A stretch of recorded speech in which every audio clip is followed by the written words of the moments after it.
Kak, dulu saya rame banget jualan di Shopee-nya. Sekarang sepi. Apa yang harus dilakukan agar kembali stabil? Gue yakin pertanyaan ini itu pasti nggak cuma dari Kak Yanto Kipli doang nih. Pasti banyak juga seller-seller Shopee yang ngalamin masalah kayak gini. Terus gimana nih solusinya? Gitu kan? Ada nggak caranya biar rame lagi?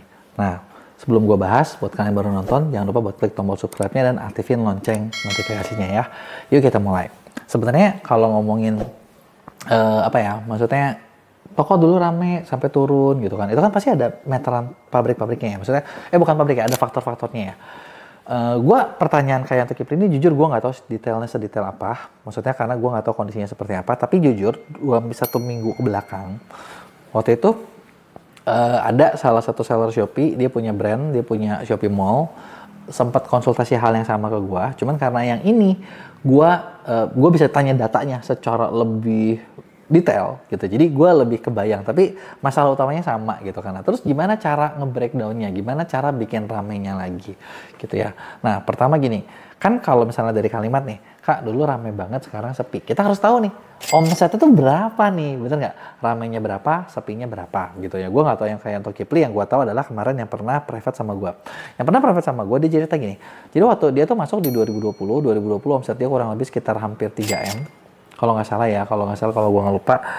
Dan itu growing terus. Jadi 2, sekian, mendekati 3, di 22 itu puncaknya sampai 4,8. Setelah itu turun ke 3, tahun ini turun lagi nih, dia bilang. Makanya aduh gimana nih caranya nih biar jualan gue ini, padahal dia bikin brand, dia bikin apa gitu kan. Nah sekarang kalau lagi naik begitu turun gini, nah apa yang kejadian? Nah sebenarnya ada beberapa faktor yang gue bahas juga sama dia gitu ya. Nah faktornya apa? Pertama, kalian harus ngerti kalau yang namanya jualan itu pasti ada yang namanya supply, ada yang namanya demand. Ini adalah hukum utamanya nih, supply and demand itu udah rajanya deh gitu.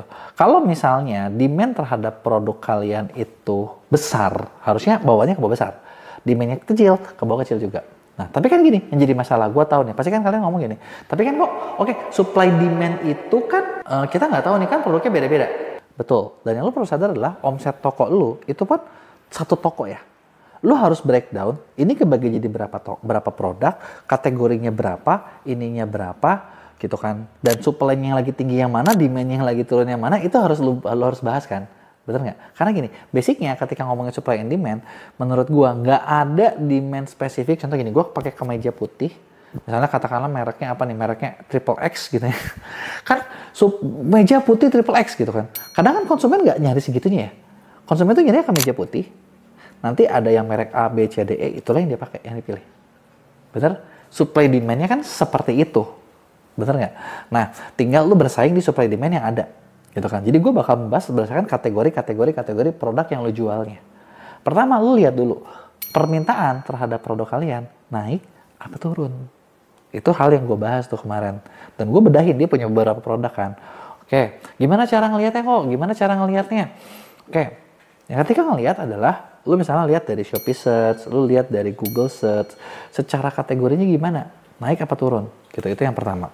Terus yang kedua, ketika kita lagi naik nih, gitu ya. Ini kan gue cerita ininya ya. Kalau kategori lu produk lu naik terus dan lu penjualannya turun, artinya ada masalah dengan cara lu jualan. Kenapa lu nggak dipilih? Apakah lu kemahalan? Apakah lu kurang tampil? Bener nggak? Masalahnya apa nih? Inilah yang harus dicari. Kalau ya kenapa lu nggak ini gitu loh, kenapa lu nggak naik ketika orang lain naik? Kalau lu naik ketika orang naik, bagus. Kalau lu sampai jadi juara gitu ya, jadi raja, jadi lu kuat banget, bagus banget. Tapi pertanyaannya adalah berikutnya dari supply demand ini, seberapa lama lu jadi raja? Iya kan? Kalau lu turun, lu benerin. Kalau lu sedang, ya udah. Tapi naikin dong. Kalau lu udah naik, terus lu turun. Nah, kenapa nih lu turun? Gitu kan? Karena basicnya adalah yang perlu kita sadar ketika jualan di Indonesia ini, lu udah bikin produk, dalam waktu singkat pasti orang ngikutin. Pasti bakal ada orang yang nembak, pasti bakal ada orang yang jual lebih murah. Menyebalkan kan? Bener nggak? Jadi solusinya gimana? Jangan jualan kok? Ya nggak juga. Solusinya gimana? Kita gebokin semua kompetitor? Bisa juga. Tapi ya solusinya adalah ya kita harus selalu update dong. Maksudnya harus selalu update, selalu inovasi. Nah terus gue tanya juga nih, kayak waktu kemarin ya yang ngobrol sama gue ya. Gue tanya, inovasi lu tahun ini apa? Tahun kemarin apa? Tahun ininya apa? Dan ketika gue nanya kayak gitu, dia kayak, Oke, tahun ini gue coba bikin 1, tahun ini bikin 2. Terus ketika lagi rame lu bikin apa sih? Nggak, kagak. Oke, ini juga nih salah satu miss-nya banyak seller. Maksudnya apa? Maksudnya gini, ketika lu lagi naik, karena kita tuh ngerasa gini, oke kita lagi naik, ya udah gue nggak usah ngelakuin apa-apa, gue hidup senang-senang aja. Gitu kan. Nah, padahal sebenarnya yang benar adalah ketika lu lagi naik, lu ciptakan inovasi-inovasi lain digabungin supaya lu bisa lebih besar. Karena segala sesuatu yang lagi naik tuh pasti ada turunnya. Hidup tuh pasti ada rodanya, pasti ada siklusnya. Produk lo yang lagi laris, hari ini laris banget gitu kan. Pasti ada yang nembak dan itu bakal bikin turun. Pasar tuh pasti bakal selalu kebagi.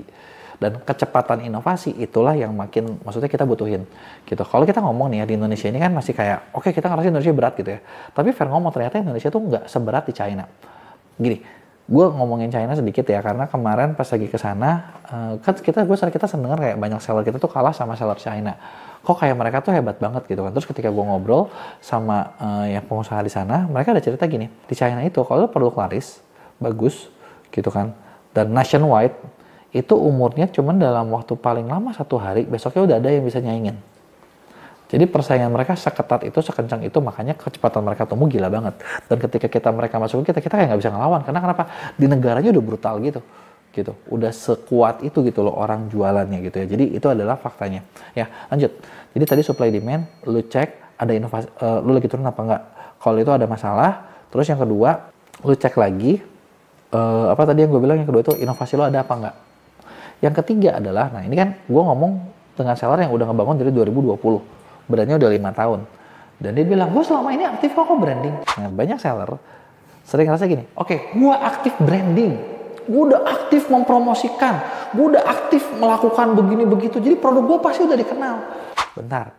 Yang dinilai branding, menurut gue ya, itu bukan seberapa keras lo ngomong, tapi seberapa gede dampak dari lo branding. Maksudnya kayak gimana? Maksudnya kayak gini. Belum lama nih, gue ketemu ada, maksudnya di Mea kita ada seller yang menurut gue sih, gimana ya, kurang smart ya. Kenapa? Jadi gini, dia kerja sama kita baru 3 bulan, tokonya tuh nol banget. Nggak nol sih. 4 tahun lalu dia rame. Udah gitu kayak dia tuh nggak laku 2 tahun apa 3 tahun gitu loh.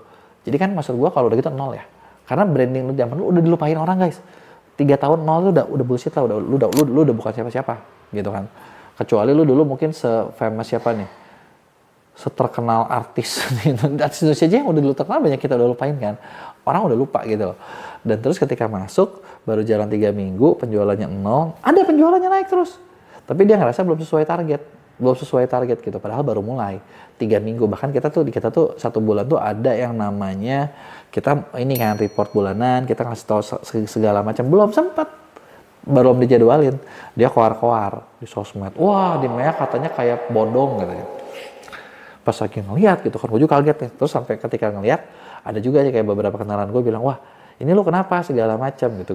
Terus gue cek kan datanya, oh gue ceritain.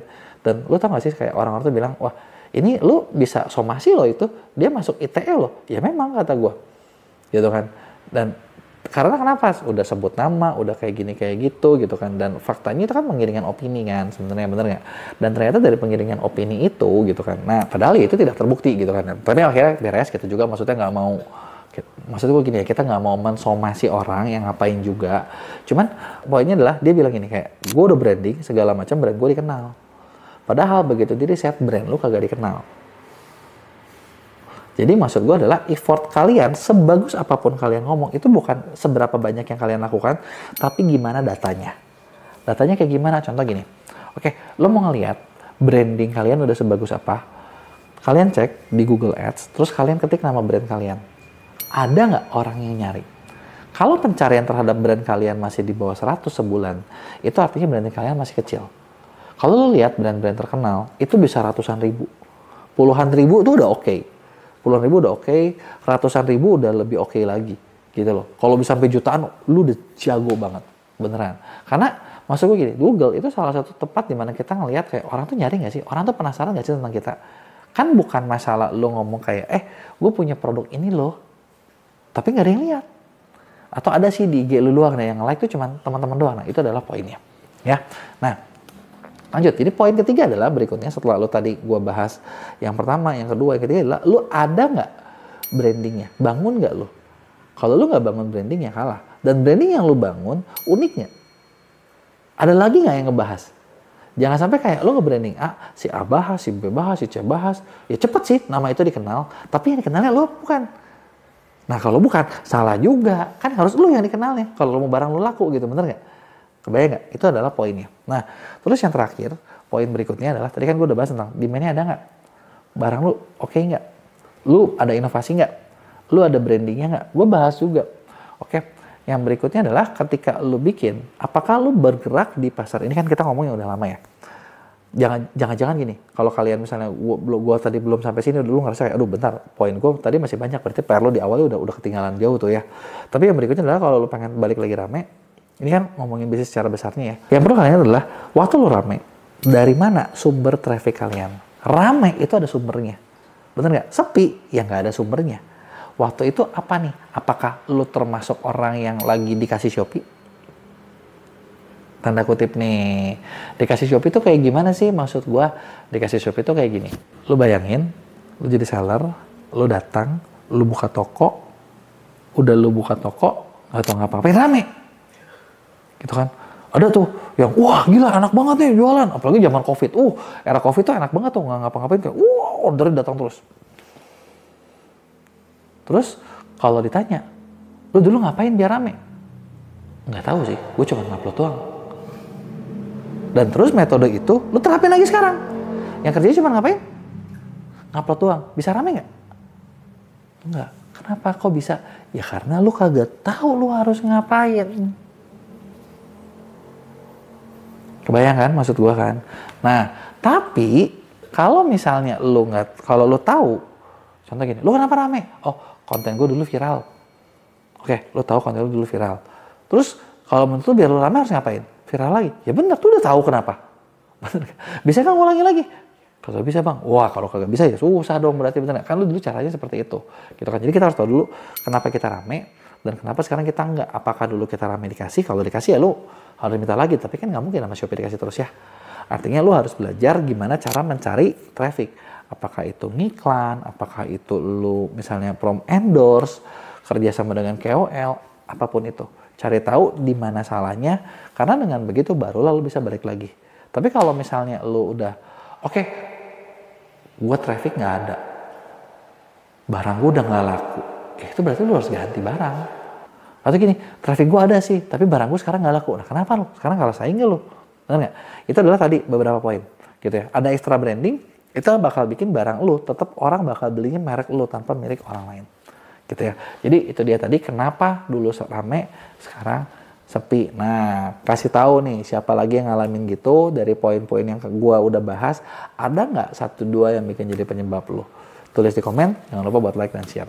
Gimana ya nasib teman-teman yang jadi reseller di 2025 akhir sampai 2026. Gua tahu sekarang masih 2025, ini masih bulan September gitu kan. Tapi jujur dari September ini gue udah sering banget diajak meeting sama platform buat ngebahas Q4 yang kayaknya udah bentar sih. Tapi selain Q4 udah bilang lagi 2006 mau kayak gimana anjir. Jadi gue kayak punya bocoran-bocoran buat kalian, dan kali ini khusus buat kalian para reseller atau lu seller juga gak masalah sih gitu kan. Bakal seperti apa, tapi sebelum gue mulai, buat kalian yang baru nonton jangan lupa buat klik tombol subscribe-nya dan aktifin lonceng notifikasinya ya. Jadi gini, gue punya kabar yang kurang baik buat mungkin teman-teman reseller atau teman-teman seller yang masih ngejual barang yang generik-generik gitu-gitu aja. Kenapa? Karena gini, yang pertama, biaya admin. Ya, ini gue ngomong sensitif nih ya, sensitif banget. Biaya admin akhir tahun atau awal tahun, kalian gak usah aneh kalau siap-siap nanti bakal makin tinggi. Yang artinya, kalau misalnya lo jualan nih, gue inget kayak waktu zaman COVID ya, ada reseller, ada brand-brand yang ngasih cashback gitu ya, atau potongan kalau lu order sekian, dapat 30%, dapat 40%. Dan itu tuh kayak reseller tuh udah happy gitu, bener ya. Kalian ngerasa untung kalian tuh banyak, lu bisa jual gitu ya. Apakah 2026 bakal berlaku? Sorry to say, kalau lu jualannya di offline, dapat. Lu jualannya misalnya di online tapi cara bikin WhatsApp gitu ya, bikin website gitu ya, lu sosmed, itu dapat guys kalau di situ ya. Tapi kalau lo mau di e-commerce yang udah serba enak gitu, lo tinggal terima order, nggak bisa. Nggak bisa, beneran nggak bisa. Kenapa? Biaya admin mau dari semua platform. Udah deh, gua ngomong ini sekarang gua berani gitu ya. Nanti biasanya kalau misalnya nanti gua ngomong udah pas lagi ini, nanti ditegor gua sama platformnya. Lu gimana sih, kan lu jadi partner kita juga, masa lu ngomong adminnya kemahalan? Ya memang, tapi faktanya begitu kan. Bener nggak? Jadi bakal naik nih. Maksudnya bakal naik, biaya admin itu bakal makin besar. Yang namanya promo, campaign, segala macam lu harus ikutin.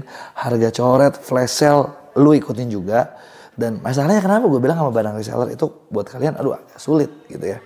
Soalnya contoh gini deh, misalnya gue bikin buku nih, lu jadi reseller gue kasih deh 35%, gede nggak? Gede kan? Lu harus nyetok dong, ya kan? Lu nyetok, gue udah kasih duit, lu kasih duit ke gue kasih lu barang, lu nyetok, lu kepotong admin sekarang aja udah lumayan ya. Kalau gue hitung nih sebenarnya kalau kalian ngikutin semua program, mungkin bisa 20% tuh lo kepotong. Lo bayangin. Sisa 15% guys. Belum ngiklan. Lu ngiklan. ROAS lu 10% lagi tuh. Sisa lu 5%. Belum bungkus. Belum resiko. Jadi kayak untungnya tipis banget ya. Gitu kan. Nah makanya nih kalau buat kalian yang, kalau menurut gue ya buat kalian yang reseller, lu pengen jualan barang ini kayaknya lu mending mulai bikin website sendiri deh. Karena itu bakal lebih gampang gitu kan. Dan cara bikin website kalau rumit gitu ya. Gue kemarin sempat nge-review satu platform yang gue kira gampang buat jualan. Kita sendiri banyak pakai banget link creator, lu cobain. Gitu ya. Nah, oke lanjut. Nah, kenapa itu kejadian? Dan ini sebenarnya menurut gue sih nggak cuman buat reseller ya. Tapi kayak lu yang jualan produk yang general. General tuh apa? Simpelnya gini, Aqua deh. Ada nggak yang lu jualan Aqua? Oke. Ada nggak lo yang jual, mungkin kalau di toko-toko offline tuh barang-barang yang kanan kirinya ada semua. Misalnya cat gitu ya. Kayaknya gue kalau nyari cat, harganya udah mirip-mirip semua. Gue nggak tahu itu diskonnya berapa, gue nggak ngerti, bener gue nggak pernah jualan itu. Tapi menurut gue adalah barang-barang yang general itu bakal makin sulit karena kenapa? Lu kena potongannya sama. Gitu, memang sih nggak semua kategori sampai 20% ya. Kalau kayak lu jualannya elektronik atau apa mungkin lebih kecil. Tapi kan maksud gua adalah kalau lu nggak bisa kuat-kuat amat, yang ketiga kejadian. Apa tuh? Kalah sama official store. Ya kan? Sekarang tuh para brand pada rebutan jadi official store. Gitu kan. Gua nemu sih beberapa seller yang kita pegang di MEA, itu juga banyak yang jadi official store. Ketika lu jadi official store, pandangan orang terhadap toko lu berubah. Harga lu lebih mahal, oke lah. Bahkan gini, harga lebih mahal, konsumen bisa bayar lebih murah. Serius, gue kalau belanja, gue kadang suka coba cari official store-nya dulu. Karena kupon-kuponnya lebih banyak. Gitu kan. Ya gue gak tahu ya buat seller terimanya lebih gede mana nih. Karena kan kategorinya beda-beda. Potongannya gede-gede. Makanya kalau misalnya lo jadi official store itu beda banget deh. Gue serius gue jualan kayak gitu, gue ada 3 nih yang official store. Tokopedia, Bukalapak, sama Blibli gitu. Dan itu ketika gue jadi official store sama gue nggak jadi official store dengan barang yang sama itu jauh lebih enak gitu. Ordernya jauh lebih banyak, bahkan gue naikin harga pun orang beli. Dan itu maksud gue sampai sekarang masih works gitu kan. Malah banyak seller-seller yang di MEA, kalaupun mereka bukan, maksud gue gini, gue tahu kan nggak belum tentu semua principal brandnya masuk di kita ya. Kita banyak yang masuk di sellernya, kita bakal ngarahin kayak, lu barang lu banyak nih, pecah nih, udah bisa nggak jadi lu official store? Gitu. Ada nggak cara khususnya? Ada beberapa trik. Misalnya gini, lu punya jual beberapa lu punya jual beberapa brand. Kalau ada brand yang nggak punya, lu jadiin itu brand yang belum punya official store, itu jadiin lu ke bawah semua, gitu kan? Nah itu adalah salah satu cara menang, gitu kan? Cuman gue tahu banyak seller kadang nggak ngerti gimana caranya. Sebenarnya kita di MEA bisa bantuin tuh. Soalnya kalau lu nggak official store, jualan lu reguler, yang general aja yang tadi gue bahas, itu lu bakal kena. Dan yang biasanya kejadian adalah ujung-ujungnya selalu perang harga. Jadinya capek terus gitu loh. Jualannya capek, untungnya tipis, nanti lo marah-marah terus. Solusinya apa? Kalau misalnya buat kalian yang kayak gitu. Bener gak? Kan gue udah paparin masalah-masalahnya nih. Gak fair kalau gue rasa gue gak kasih tau solusinya. Solusinya ada 2. Pertama adalah, bisa gak kalian dari produk yang lo jual gitu ya. Kalau gue jadi para seller ini, dan sampai sekarang pun gue lakukan itu gitu. Yang kita lakuin adalah, lo lihat Kan lo tahu nih barang-barang mana yang laku gitu kan. Barang mana yang laku, konsumen lo seperti apa. Langkah pertama adalah lo harus kenal sama konsumen-konsumen yang beli barang-barang di toko kalian. Kenal tuh bukan berarti harus kenal semua ya. Minimal lo tahu, lo ngerti, lo ada kontak sama mereka gitu kan. Nah, lo cari tahu kira-kira ada nggak barang lain yang mereka butuh yang lo bisa buat. Mulailah bikin brand lo sendiri. Mulailah bikin ibaratnya apa ya, white label brand lah. Zaman sekarang maksud gue banyak produk bisa dibikin kok white labelnya gitu kan. Lo mau bikin apapun bisa, banyak pabrik terima maklunan gitu kan. Dan ketika lo mulai mencoba bikin, MOQ-nya mungkin gak usah yang terlalu banyak. Gak usah cari yang termurah dulu modalnya, tapi carilah supplier yang menurut gue bisa bikin barang lo bagus, sesuai sama yang orang mau. Dan maksudnya fleksibel. Kalau gue bikin barang gue bakal kayak gitu. Nah, nanti kalau lu bikin kayak gitu, lu bisa bikin branding lu sendiri dan mulailah. Maksud gue gini, kan kalian udah jualan nih, kalian punya duit nih. Ya sebenarnya, gue ketika ngomong punya duit pasti banyak sekali rasa kayak enggak, belum untung gue tipis. Bukan, tapi berapapun uang yang lu punya, lu mulailah investasiin sedikit buat ngebangun brand lu sendiri. Ketika lu bangun brand lu sendiri, bikinlah lu dicari karena barang yang kalian jual, gitu kan. Bikinlah brand lu sendiri, bikinlah barang lu dicari. Nah, ketika lo dicari, bakal ketemu tuh ininya kan, bakal ketemu tuh sumber profit yang baru, gitu loh. Nah, barang lo ini, lo brandingin, lo tiap ada duit puterin dulu deh. Mungkin kayak setahun, 2 tahun di awal gitu kan. Memang bener-bener buat nge-spend, bener-bener buat dikenal gitu kan. Nah, ketika itu lo bisa jual lebih laku. Mungkin lakunya nggak sebanyak itu ya, tapi kalau profit lo bisa yang tadinya mungkin 30%, marginnya, sekarang lu punya margin jadi 70%. Itu kan jauh kan, bener gak? Karena ketika dipotong ini itu lu masih untung banyak. Ini yang pertama. Tapi gua tahu bikin kayak gini susah, bener kan? Yang kedua, ya udah, lu belum bisa nih kayak gini. Ya udah, lu mulai jualan, lu masih tetap jualan yang lama, lu cari tempat-tempat lain buat jualan di luar e-commerce. Gitu. Misalnya kayak tadi ya, lu bikin website sendiri, bikin di link kreator misalnya, sesuatu yang bisa dibantuin gitu kan. Nah, udah gitu lo cari traffic sendiri. Ini yang kedua. Traffic sendiri lo mungkin memang keluar budget juga, tapi kan nggak nyetok barang. Barangnya masih yang lama, supaya apa? Lo dapat untung lebih banyak, lo punya modal buat nanti lari ke yang pertama. Gitu loh. Ya kan? Nah, atau yang ketiga yang gue bahas. Daripada lo pusing kalau misalnya gue ngomong yang pertama, yang kedua susah, yang ketiga udah lo jadi affiliate aja. Lu jadi affiliate, barang apa yang lu jual, barang apa yang lu mengerti, lu ke situ, belajar ke situ. Lu bisa gabung sama kita di MCN Media, kita punya program banyak buat nge-grooming akun-akunnya kreator. Nah, lu bisa manfaatin itu supaya akun lu tumbuh. Jadi, itu adalah beberapa hal yang bisa lu lakuin. Karena kalau misalnya kalian bersaing di situ terus, capek guys, beneran, capek. Mau sampai kapan sih? Gitu, bener nggak? Nah, terakhir, satu lagi. Dari salah satu bisnis gue kemarin, gue dapat satu pengalaman berharga. Jadi gue punya lapang bola, ini bisnis offline sebetulnya. Kita sempat promosiin di sosmed lumayan banyak. Terus dalam beberapa bulan terakhir, partner gue ngerasa penjualan turun gitu loh. Kita lihat penjualan turun. Kenapa? Karena ternyata begitu kita lihat, kita ketemu masalahnya. Dalam waktu kurang dari 1 tahun ya, kita udah dapat sekitar 700 tim yang main, kurang dari 1 tahun. Gitu ya. Nah, yang jadi masalah adalah ternyata repeat order di gua rendah banget. Bahkan nggak nyampe 10%. Kenapa? Ternyata begitu gua lihat, waktu di awal, gue sebenarnya pernah bilang sama partner gua, ini bisnis kayak gini, gue bilang gue pengen punya orangnya profesional yang pinter. Gitu kan.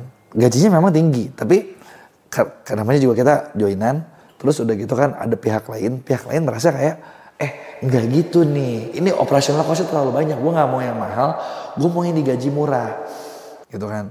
Dalam arti ya udah deh, gue nggak mau pegang operasional, lu aja, gitu ya. Kalau itu menurut lo the best, lu aja daripada ribut kan. Gue bakal fokus di marketingnya aja. Dan ternyata dalam waktu beberapa bulan, hampir 1 tahun, dari effort tim gue itu berhasil ngasilin 700 orang yang udah pernah main. Dibilangin banyak nggak banyak banget juga, gitu. Tapi ini tempat baru yang lokasinya pun cukup jauh. Tapi ternyata begitu dilihat repeat ordernya kecil banget.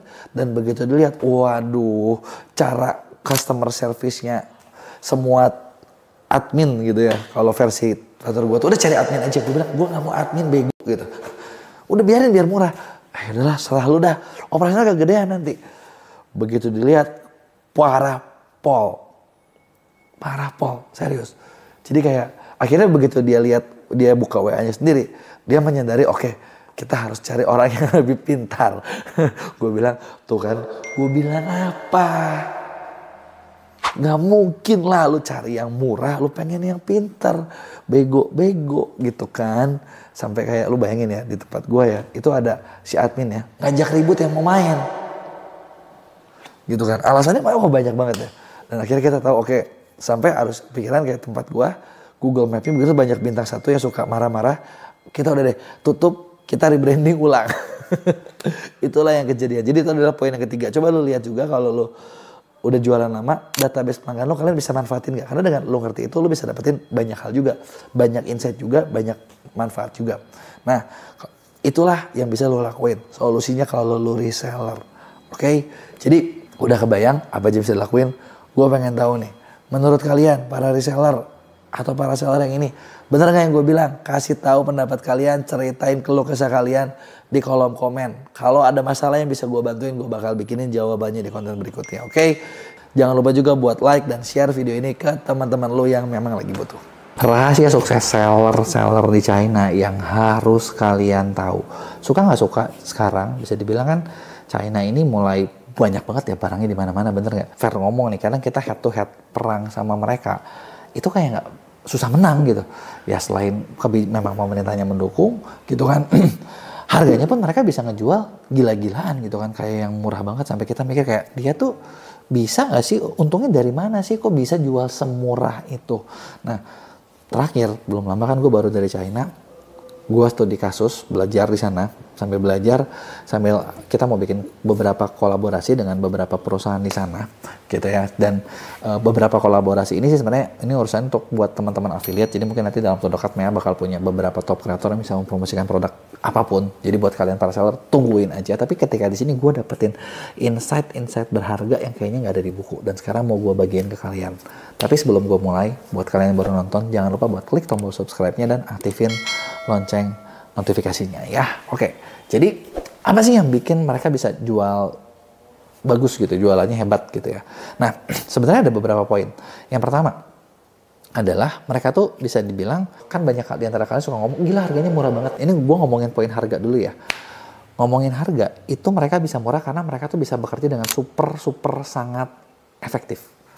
Jadi ya kerjanya tuh efektif banget gitu loh. Jadi kayak tenaga kerjanya cepat gitu kan, jam kerjanya panjang gitu kan. Banyak perusahaan yang jam kerjanya 12 jam sehari selama 6 hari seminggu. Bahkan kalau hari libur aja gitu ya. Ini sih nggak tahu ya, kalau di Indonesia udah dibilang romusa kali ya. Hari libur aja, lu tanggal merah libur gitu ya, lu harus ganti di weekend minggu depan ya. Gitu. Jadi emang agak sadis gitu ya. Itu mungkin kita nggak bisa tiru. Ya udah beberapa hal, makanya mungkin mereka bisa bikin yang lebih murah selain pemerintah mendukung. Dan kedua adalah bunga mereka, kalau gua nggak salah kemarin menafsirkan adalah bunga mereka tuh kalau buat pengusaha 1% doang. Jadi memang itu agak sulit ya, kita agak panjang untuk buat ke situ. Tapi di luar itu gitu ya, di luar itu bukan berarti mereka sendiri nggak struggling gitu kan. Mereka ketika jualan mereka nyari untung kok. Mereka nyari untung, dan terus mereka juga ngalamin, karena mereka super cepat kerjanya, mereka juga punya satu masalah yang sama sadisnya kayak kita di Indonesia. Sadisnya adalah kalau di Indonesia kan lu jualan apa, rame, nanti semua orang ngikutin. Sama di sana juga kayak begitu. Gitu. Cuman bedanya, kalau di kita, lu bikin barang, mungkin orang itu butuh waktu 1-2 bulan buat meniru barang lu, ya buat ditembak. Kalau di sana, gitu ya, ketika gua ngobrol, yang lebih sadis adalah paling lama 24 jam barang lu udah ada yang nembak. Secepat itu kerjanya. Jadi kayak wow, gue bilang gila ya, susah banget ya. Terus gimana caranya lu bisa laku gitu kan. Nah ternyata dari situ ketika gue tanya mereka ini apa, mereka punya caranya sendiri gitu ya, caranya sendiri. Kalau kayak buat di TikTok, pertama mereka tuh memilih untuk fokus pada bidang masing-masing gitu ya. Untuk di e-commerce, jualan e-commerce tuh mereka fokus jadi kayak seller, ya udah gue fokus bikin barang, gue fokus menciptakan sesuatu yang baru gitu. Mereka nggak pernah mau musingin tentang marketing dan lain sebagainya. Timnya tuh jarang yang ada pun, maksudnya mereka kerja sama lagi dengan agensi-agensi. Karena kenapa ya? Karena mereka mikir, gue harus punya berapa banyak orang kalau bisa semuanya gitu. Itu yang mereka lakuin. Kalau di Indonesia kan karena kita udah jadi seller, mikir barang, kita berasa kayak kalau kita bisa megang semua sendiri itu lebih efektif. Padahal nggak juga. Coba gini, lu pikirin, lu punya tim katakanlah 50 orang, ada yang fokus barang, produk, riset, packing, sama marketing lu kerjain. Biasanya lu bakal lambat buat bikin produk-produk yang baru gitu loh. Sedangkan kalau di sana nggak, jadi karena mereka situ ya mereka lemparin aja ke agensi-agensi yang lain. Jadi kayak, dan ketika di agensi itu, agensinya di sana tuh sangat selektif. Jadi kayak ketika ada klien gitu ya, calon masuk, gitu. Gue juga agak kaget gitu kalau ketika di sana tuh jadi bukan agensinya yang harus oke, di kita bisa gini mereka ngasih tahu, tapi kedua juga mereka tuh ngasih tahu ini produk gue tuh kelebihannya ABCD panjang lebar. Jadi mereka menjelaskan produk mereka sedetail mungkin, dan ini kebalik sama di Indo. Kalau di Indo orang bahkan nggak ngerti produknya lakunya di mana. Nah, kenapa? Karena ternyata di sana mereka selalu terbiasa buat mikir gini, kalau gue mau jual barang, gue harus tahu buying point-nya orang apa. Ketika gue tahu buying point-nya orang, disitulah barang gue bakal laku. Kalau barang gue nggak ada buying point-nya, barang gue nggak mungkin laku. Nah, ini yang gue rasa di Indonesia, gue nggak pernah ketemu. Dikit banget kayaknya ketemu. Kalau udah ketemu udah jadi brand sih. Tapi kalau misalnya yang seller pemula, boro-boro mereka mikir kayak buying point-nya orang apa ya? Kenapa ya gue bikin barang ini ya? Kenapa ya orang bakal beli ya? Nggak kepikiran seperti itu, gitu ya. Nah, kenapa ini penting? Karena gini, lo harus sadar, basicnya adalah lo jual ke manusia. Kalau lo jual ke manusia, lo harus tahu apa yang ada di otak atau di kepala, isi kepala dari calon pembeli lo ini kan. Gitu kan, pembeli itu kenapa mereka mau beli? Nah, mereka tuh mikirin, oke, orang mau beli gara-gara ini, orang mau beli gara-gara itu, dan berikutnya setelah itu mereka bakal list itu buying point, gitu ya, buying pointnya sebanyak mungkin, dan buying point itu bakal jadi bahan buat bikin brief nanti. Brief konten, briefnya affiliate, briefnya mana, itu semua ada di buying point itu, gitu. Jadi disitulah mereka bakal gampang buat ngejual, gitu ya. Yang kedua, mereka juga bukan dibilang nggak nyari margin, mereka nyari margin, tapi karena produksinya murah, kerasanya harganya jadi murah. Margin mereka pun cukup tinggi karena gini. Ternyata kalau lo ngerasa kayak, aduh di Indonesia tuh susah, kita tuh kalau ngiklan juga boncos terus. Di China, rata-rata dari setiap industri, ROAS-nya sekarang cuma 3 atau 4. Nah, mampus nggak lo? ROAS 3 atau 4, belum potong admin, belum potong apa, sama juga kayak kita. Berarti kalau gitu, tapi kenapa mereka bisa jual murah? Jago produksinya. Kebayang nggak? Kalian akan dari poinnya tuh. Jadi marginnya tetap harus tebal gitu. Malah gini, gue kemarin pas lagi di China ya, ada waktu itu salah satu dari bos agensi China cerita gini, lo tahu nggak sih di China tuh kan orang merasa orang China pinter, tapi nggak juga. Karena ada dia bilang temennya jualan, ya dia bilang ini barang yang dijual so stupid gitu, dia bilang sangat bodoh banget, logikanya sih nggak ada yang beli, gitu. Karena yang dijual adalah obat, suplemen buat bikin lo lebih pintar. Ya kan logikanya orang bodoh mana yang percaya kalau lo minum suplemen jadi pintar, kalau lo pintar ya pintar aja gitu kan. Tapi ya fair ngomong, kalau misalnya satu populasi satu negara itu banyak, ya ada nggak yang bodohnya? Ada. 1% aja bodoh, jumlahnya berapa? Gitu. Populasi China itu hampir 1,8 miliar ya. Kalian itu nggak 1,8 miliar, 1% aja bodoh. Berarti ada 18 juta orang. Bener nggak? Dan itu adalah marketnya. Gitu. Jadi ada yang ngejual suplemen buat bikin lebih pintar. Oke? Nah, kalau dibilang logikanya ada untungnya nggak? Atau logikanya ada nggak yang beli? Nah, dia bilang gini, si kenalan gue ini. Gue pas lagi ngobrol sama si temennya yang ini, dia kasih lihat rekening perusahaannya ada berapa setelah jualan kurang lebih 6 bulan. Dan ternyata rekeningnya itu ada kalau nggak salah 750 juta yuan. 750 juta yuan lo kali deh 2.500. Gede itu, hampir tank juga guys angkanya gitu loh, yang padahal ngejual barang yang seperti itu, barang yang bodoh gitu. Nah maksudnya apa? Di sini poin yang gue mau bahas adalah bukan nyuruh kalian bikin suplemen buat bikin orang pintar supaya orang Indonesia jadi pintar, enggak gitu kan, karena ternyata isinya juga nggak jelas isinya apa gitu kan. Tapi yang maksudnya gue bahas adalah ketika lo mau jual, fokuslah sama market spesifik. Market spesifik itu pasti ngasilin gitu. Karena dengan market spesifik kan ada orang-orang yang mau, ada orang-orang yang belinya gitu. Karena ketika lo fokus sama market spesifik, di sini kalian bakal lebih gampang lagi buat jualannya gitu ya. Lakunya lebih gampang, dapat untungnya lebih gampang gitu kan. Profitnya lebih gampang, dan itu adalah salah satu rahasia buat dapetin margin tebal. Margin tebal bisa didapetin kalau market lo spesifik. Punya kebutuhan khusus, punya market khusus, dan di situ lo bakal laku. Dan ini bakal susah kalau kayak lo jual barang yang general. Misalnya kayak lo jual beras lah, lo jual air lah, jual aqua lah, itu udah general. gitu kan, semua orang udah jual, itu bakal bikin untung kalian tipis gitu. Dan kalau kalian berharap di situ jualannya bisa laku, ya itu lu bodoh sekali sendiri gitu, bener nggak? Berarti lu butuh obat tuh yang dari China tuh. Nggak ya? Nah, terus berikutnya. Nah, jadi selain yang berikutnya adalah mereka fokus sama market spesifik gitu kan. Nah, yang poinnya lagi adalah ketika misalnya gue tanya, terus itu dia tuh nanya, kalau misalnya di Indo, orang tuh kan oke gini lah, ada biaya admin, ada iklan, tapi data orang yang belinya kan kita bisa follow up terus biar kita nantinya nggak banyak biaya. Dilakukan nggak? Gue bilang seller Indo mana ada yang melakukan kayak gitu, nyimpen data konsumennya aja kagak, ngerapihin data aja kagak, ngerti database aja kagak. Nah di China mereka kuat banget dalam ngelakuin itu. Jadi kayak oke, gue buka lewat Douyin kalau di sana kan jualan. Oke, udah jualan. Ketika mereka jualan ya dapat pembeli gitu kan. Pembelinya itu nggak cuma atau ngontak, nanti dikontak lagi besoknya, tiap hari dikontakin gitu kan. Jadi di upsell, di cross sell dan lain sebagainya, dan itu efektif. Terus kita juga sempat tanya, emang orangnya kalau misalnya teleponin sering-sering nggak marah? Jadi bilang jumlahnya berapa banyak dulu.